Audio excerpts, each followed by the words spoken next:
नमस्कार, आप देख रहे हैं बीसीसी न्यूज। मैं हूं रमा धीमान। आइए बुलेटिन की शुरुआत करें, लेकिन उससे पहले हेडलाइंस।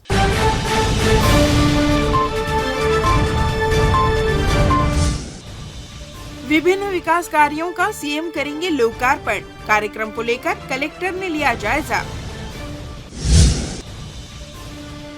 थाने में नायब तहसीलदार से दुर्व्यवहार, अधिकारियों ने सौंपा ज्ञापन।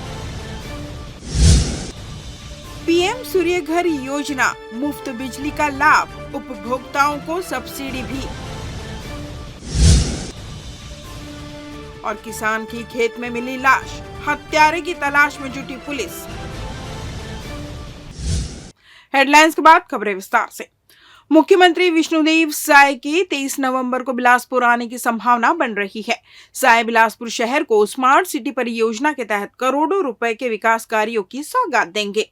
मुख्य रूप से खेल से जुड़ी बुनियादी सुविधाएं इसमें शामिल है। वे शहर में आयोजित विशाल राउत नाचा महोत्सव में भी शिरकत करेंगे। जिला प्रशासन एवं नगर निगम द्वारा मुख्यमंत्री के आगमन की तैयारियां शुरू कर दी गई है। कलेक्टर अवनीश शरण एवं निगम आयुक्त अमित कुमार ने इस सिलसिले में स्थल निरीक्षण कर तैयारियों का जायजा लिया। कलेक्टर ने सुबह सिटी कोतवाली के समीप मल्टी लेवल पार्किंग, दयालबंद में मिनी स्टेडियम एवं संजय तरण पुष्कर में स्पोर्ट्स कॉम्प्लेक्स का निरीक्षण किया।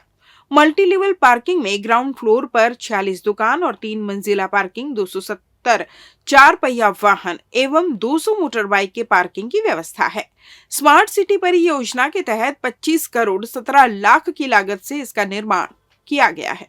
दयालबंद स्थित मिनी स्टेडियम में आउटडोर एवं इंडोर दोनों तरह के स्पोर्ट की सुविधा है।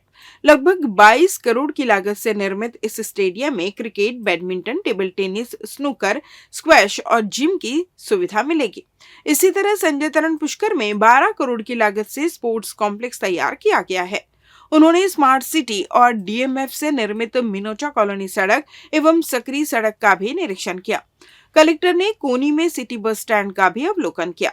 निगम से मिलने वाली 50 इलेक्ट्रिक सिटी बसें यहीं से संचालित होंगी। उन्होंने तिफरा रैन बसेरा की तरह यहां पर भी यात्रियों के लिए एक रैन बसेरा बनाने के निर्देश दिए, ताकि गरीब यात्री यहां ठहर सके।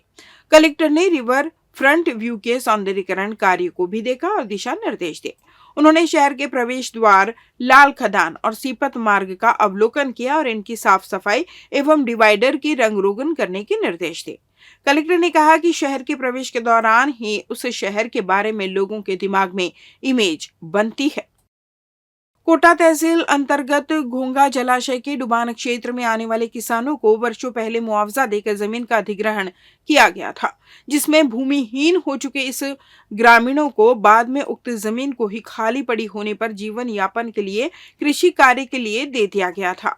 जहां लगभग 200 से अधिक किसान खेती किसानी कर जीवन यापन करते आ रहे हैं, वहीं अब उक्त जमीन के कब्जे को लेकर विवाद होने लगा है, जिसमें वर्तमान में उक्त डुबान जमीन पर खेती कर रहे किसानों के फसल और बाड़े में लगी फेंसिंग तार को कुछ लोगों द्वारा जबरिया काटकर चोरी कर लिया गया है, जिनके खिलाफ प्रभावित ग्रामीणों ने शिकायत की है, लेकिन अब तक कोई कार्रवाई नहीं हुई, जिसे लेकर मंगलवार को ग्रामीणों ने एसपी कार्यालय पहुंचकर शिकायत की और उक्त लोगों के खिलाफ अपराध दर्ज कराने मांग की। सर हमारे मन के घर जमीन सब कुछ घोंगा बांध में 1981 में डूब हो गई। हमला सरकार कहीं स्थापना नहीं करी, न कहीं जमीन दी और लास्ट में कही दी कि यही जमीन में जीवन यापन करी है। मध्य प्रदेश शासन काल में उस समय लिखा पढ़ी करें तो हमरा 10 रुपये एकड़ में 588 से 92 तक पट्टा 10 रुपये ओखर बाद हर साल 10-10 रुपया में देवत गई। ओखर बाद वही में कुछ जमीन ला सिंचाई विभाग फॉरेस्ट चल दे दी।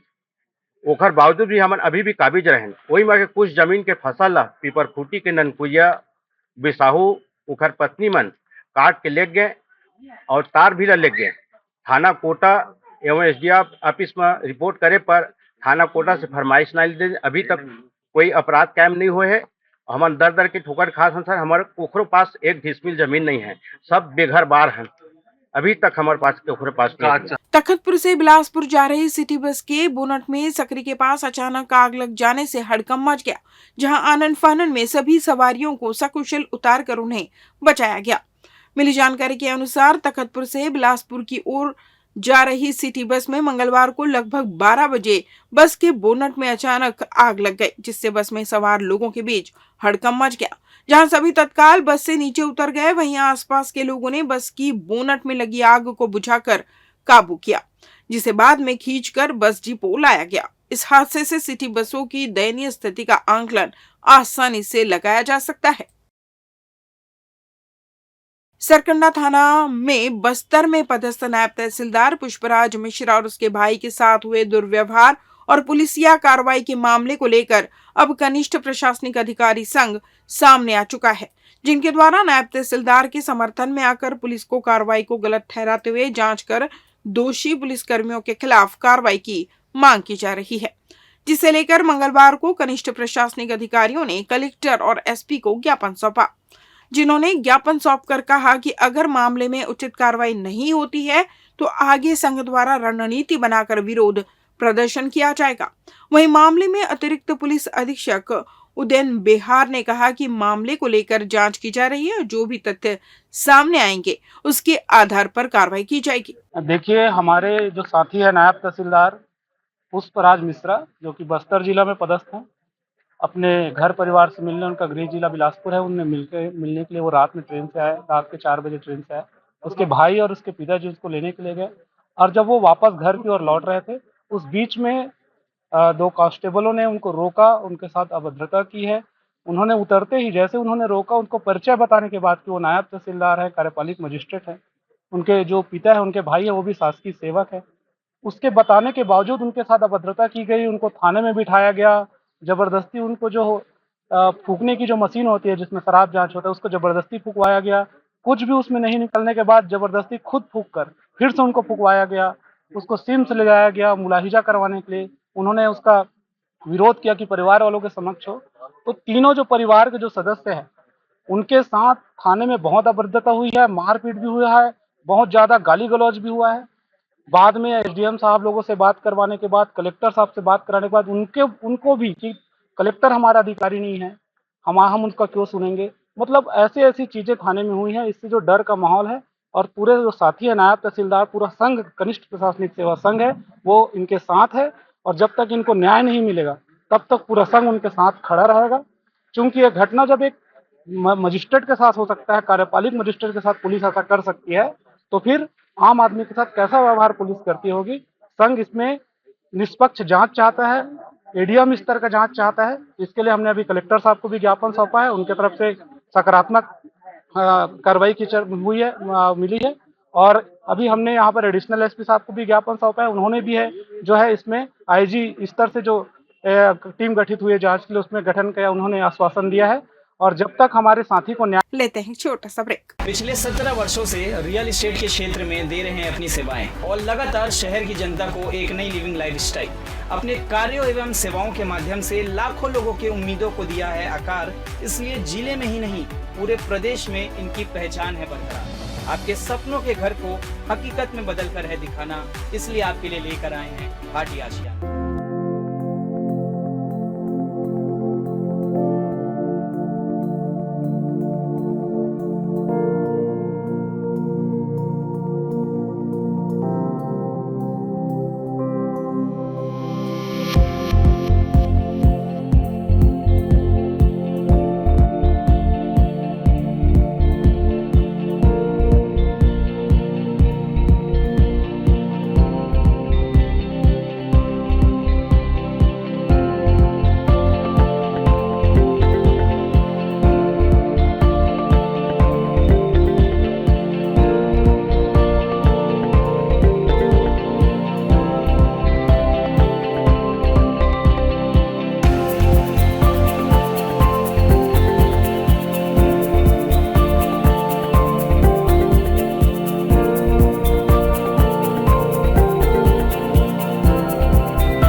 के बाद आपका स्वागत है। बढ़ते हैं अगली खबर की ओर। प्रधानमंत्री सूर्य घर मुफ्त बिजली योजना बिलासपुर जिले में लक्ष्य के अनुरूप क्रियान्वयन की ओर आगे बढ़ रही है, जिसमें अब तक 6,900 से अधिक उपभोक्ताओं ने रूफ टॉप सोलर लगाने रजिस्ट्रेशन करा लिया है।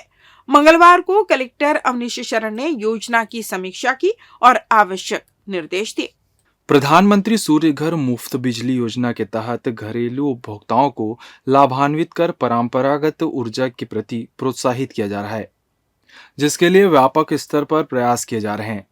योजना के क्रियान्वयन को लेकर बिजली विभाग को एजेंसी बनाया गया है, जिसमें बिलासपुर जिले में तय लक्ष्य के अनुरूप अब तक 6,900 उपभोक्ताओं ने सोलर रूफटॉप सिस्टम लगाने रजिस्ट्रेशन कराया है, जिनसे मिलकर सारी प्रक्रियाओं से उन्हें अवगत करा आसानी से प्रक्रिया को पूर्ण कराने कार्य किया जा रहा है। मंगलवार को योजना की समीक्षा करते हुए जिला कलेक्टर अवनीश शरण ने विशेष निर्देश अधिकारियों को दिए हैं। वहीं योजना की प्रगति पर अधिकारियों को प्रोत्साहित किया है। इसी क्रम में व्यापक प्रचार प्रसार के लिए एक प्रचार वाहन को जिले में रवाना किया गया है, जिसे जिला कलेक्टर ने हरी झंडी दिखाकर रवाना किया। ये प्रधानमंत्री सूर्य घर योजना है। इसमें प्रधानमंत्री जी की फ्लैगशिप स्कीम है, जिसको छत्तीसगढ़ शासन द्वारा CSEB इसमें नोडल एजेंसी है और ये जिले में लगातार इसमें काम चल रहा है। अभी ये जागरूकता के लिए विशेष तरह से एक वाहन का फ्लैग ऑफ माननीय कलेक्टर महोदय द्वारा किया गया है, ताकि लोगों में अवेयरनेस आए PM सूर्य घर योजना के बारे में। और ये शहरों में, गाँव में, सभी जगहों में ये लाउड स्पीकर के माध्यम से और फ्लैक्स के माध्यम से भी हम लोग प्रचार प्रसार कर रहे हैं। और उसका ही रिजल्ट है कि इस बार 8,000 का जो हमको जो टारगेट मिला था 2024 में करने का, वो लगभग 6,900 जो उपभोक्ता है उसमें रजिस्ट्रेशन हो चुका है। PM सूर्य घर मुफ्त बिजली योजना के तहत घरेलू उपभोक्ताओं को 300 किलोवाट तक सब्सिडी दी जा रही है। बिजली विभाग के अधीक्षण अभियंता एस.के. जांगड़े ने बताया कि विभाग सतत कार्य कर रहा है, व्यापक प्रचार प्रसार किया जा रहा है, जिसके तहत ही निर्धारित लक्ष्य 8,000 उपभोक्ताओं के अनुरूप अब तक 6,900 उपभोक्ताओं ने सोलर रूफटॉप सिस्टम लगाने पंजीयन कराया है। PM सूर्य घर योजना वैसे भी ये जो घरेलू उपभोक्ता हैं उन लोगों के छत के ऊपर में ये सोलर रूफटॉप लगाना है। इसमें 3 किलोवाट तक का सब्सिडी दिया जा रहा है। अभी आज माननीय कलेक्टर महोदय का समीक्षा किए हैं। बिलासपुर जिले में 8,000 उपभोक्ताओं के घर में इंस्टॉल करना है। अभी रजिस्ट्रेशन लगभग 6,900 उपभोक्ताओं का रजिस्ट्रेशन हो चुका है। तो हम लोग एक उपभोक्ता को संपर्क करके उसमें अप्लाई करवा रहे हैं, और जैसे ही अप्लाई होगा उसके बाद फिर उसके घर में सोलर रूफटॉप जो लगाने का कार्रवाई करेंगे। PM सूर्य घर योजना के तहत उपभोक्ता आवेदन की आसान प्रक्रिया से इसे अपना सकते हैं, जिससे लाभार्थियों को 78,000 तक सब्सिडी भी मिल रही है। योजना के तहत घर की बिजली मुफ्त हो जाएगी, वहीं अतिरिक्त बिजली अगले माह के लिए क्रेडिट हो जाएगी, जिसका नकदीकरण भी किया जा सकता है। बहरहाल योजना से ज्यादा उपभोक्ताओं को लाभान्वित करने प्रयास किया जा रहा है, ताकि आने वाले दिनों में ऊर्जा संरक्षण के दिशा में महत्वपूर्ण उपलब्धि हासिल की जा सके। कैमरा पर्सन राकेश साहू के साथ रमेश राजपूत, BCC न्यूज, बिलासपुर। धान उपज उपमंडी परिसर में अवैध अतिक्रमण का मामला सामने आया, जिसमें ग्राम पोड़ी, मोदा सरपंच सहित अन्य ने पटवारी से लेकर तहसीलदार तक शिकायत की। इसके बाद भी कार्रवाई नहीं होने पर अब जिला कलेक्टर से शिकायत की गई है, जिसमें सरपंच ने बताया कि धान मंडी ग्राम पोड़ी तहसील रतनपुर में एक के बाद एक लोगों के द्वारा अवैध कब्जा किया जा रहा है, जिन्हें हटाने आवेदन और शिकायत की गई है। मामले में कोई कार्रवाई नहीं होने पर अब कलेक्टर से मिलकर अतिक्रमण हटाने की मांग की गई है, जिस पर कलेक्टर ने तत्काल जांच कर कार्रवाई करने के निर्देश दिए। जी सर, जैसे कि मैं ग्राम पंचायत पोड़ी का सरपंच, मेरा नाम रमाकांत मरकाम है। मैं तहसीलदार को अवगत कराया था धान मंडी केंद्र है ग्राम पोड़ी में, जिसमें 13-15 गांव का लोग का वहां पर मंडी में धान आता है। तो उसके अवगत करा करके जो सुचारू रूप से उसका व्यवस्था किया जाए, लेकिन आज तक 1 महीना लगभग हो गया तहसीलदार और पटवारी हम गांव वाले को घुमाते हुए, और आज तक के कोई प्रकार से उनके बेजा कब्जा हटाया नहीं गया है, न कुछ भी प्रकार कार्रवाई न किया गया है। तत्पश्चात मैं जिस प्रकार से आज हमको उसका देखते हुए जब नहीं हटा पा रहे हैं, तो हमको कलेक्टर महोदय के पास आना पड़ा और उन्होंने आज भरपूर आश्वासन दिया है कि तत्काल इसके संबंध में मैं तत्काल इसमें संज्ञान लेते हुए इसे कार्रवाई करूँगा। ग्राम पंचायत पुड़ी से आए हैं। हमारा शिकायत ये है सर, हम 1 माह से घूम रहे हैं तहसीलदार के पास, रतनपुर, पटवारी के पास, थाना वालों के पास। हम जाके शिकायत कर रहे हैं सर, हमारा ग्राम पुड़ी कृषि मंडी है जो धान खरीदी केंद्र में अवैध कब्जा कर रहे हैं सर। आज 2 साल 3 साल होते जा रहे हैं सर। एक के चलते 1-2 किया है सर, उसके चलते पूरे गांव में पूरा माहौल आक्रोश फैल रहा है सर, और वो उसको हटा नहीं रहा है सर। तो हम कलेक्टर महोदय से निवेदन किए हैं कि इसको तत्काल किया जाए। 1 माह हो गया है सर। कौन लोग कर रहे हैं कब्जा? वो गांव वाले हैं सर, गांव के किसान भाई हैं। और वहाँ 10-15 गांव का धान केंद्र बनाया गया है, तो वहाँ इतना परेशानी जा रहा है कृषक भाई को जी। क्या चाहते हैं आप? तो उसका कब्जा को हटाया जाए सर, हमारा यही निवेदन है। और यही निवेदन तहसीलदार से भी लगाए हैं सर, 1 माह हो गया उनसे घूमते। पटवारी से भी अवगत करा चुके हैं। गांव में पूरा मीटिंग भी लगाए हैं कि उसका कब्जा को हटाओ, लेकिन कोई ध्यान नहीं कर रहा है सर। शासन प्रशासन एकदम सुस्त है सर। एनटीपीसी सीपत से चल रहे राखड़ परिवहन ओवरलोड गाड़ियों को पूर्ण रूप से बंद करवाने और इन कानून का खुलेआम उल्लंघन करने वाले ट्रांसपोर्टर्स, ठेकेदारों, एनटीपीसी अधिकारियों और क्षेत्रीय परिवहन अधिकारी बिलासपुर की निष्पक्ष जांच करवाने एवं शासन के नियमानुसार कानूनी कार्रवाई करवाने की मांग को लेकर क्षेत्रीय ट्रांसपोर्टर वेलफेयर एसोसिएशन सीपत द्वारा मांग की जा रही है, जिनका कहना है कि सीपत एनटीपीसी से राखड़ परिवहन के लिए ओवरलोड वाहनों का संचालन किया जा रहा है, जिसे रोकने ना तो एनटीपीसी प्रबंधन और ना ही परिवहन विभाग द्वारा कार्रवाई की जा रही है, जिसकी वजह से सड़कें, पुल आदि क्षतिग्रस्त हो रहे हैं। साथ ही सड़क पर राखड़ डस्ट उड़ने से प्रदूषण फैल रहा है। इसके अलावा नियम विरुद्ध चल रहे इस कार्य की वजह से क्षेत्रीय ट्रांसपोर्टर को नुकसान का सामना करना पड़ रहा है। लिहाजा उन्होंने प्रशासन को ज्ञापन सौंपकर उचित कार्रवाई की मांग की है, जिसकी जानकारी मंगलवार को प्रेस क्लब में पत्रकारों से साझा करते हुए उचित कार्रवाई की मांग और एनटीपीसी प्रबंधन की उदासीनता को उजागर किया गया। हम लोग ओवरलोड की समस्या को लेकर सामने आए हैं। ओवरलोड की समस्या के संबंध में हम लोगों ने शासन प्रशासन को कम से कम 3-4 बार अवगत कराए हैं और कल अपना मुख्यमंत्री छत्तीसगढ़ सरकार के लिए ज्ञापन कलेक्टर साहब को दिए हैं कि ओवरलोड बंद होनी चाहिए, पूर्ण रूप से बंद होनी चाहिए, ओवरलोड चलना ही नहीं चाहिए। और उससे होने वाले हानियों की जानकारी लिखित में दे दी है। 3-4 बार पहले दे चुके थे, कल और दिए। हम चाहते हैं कि ओवरलोड गाड़ियां पूर्ण रूप से बंद हो और तत्काल कार्यवाही हो और आदेशित करें हमारे जिला के कलेक्टर साहब, क्योंकि उनके पास अधिकार भी है कि वो आदेश करें। जैसे कल क्षेत्रीय परिवहन अधिकारी से बात हुआ तो वो भी बोले कि ऊपर की, तो ठीक है कि वो उनके अधिकार क्षेत्र में जहां भी जाते हैं।